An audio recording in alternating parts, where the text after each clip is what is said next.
Mbak Siti wis tak kae ngok tumbuhane mbako sing wis diler. Kenapa menungso kon ibadah?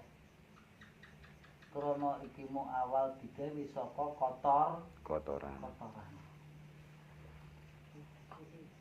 Nah, dititipi iki mu sukmo nyawa sing suci.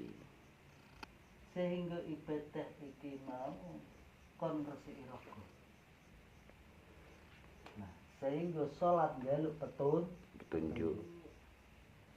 Wis ngresiki raga ijih iki mu jalake amanah sing wis ana. Ning Quran juz 7 surat Ar-Rahman. Dah kok ndak tambah-tambah ganjaran. Ganjaran iki mau kudu ngerti sik. Ganjaran iki mau apa kenikmat? Apa kurang Gusti Allah nggone dikai nikmat.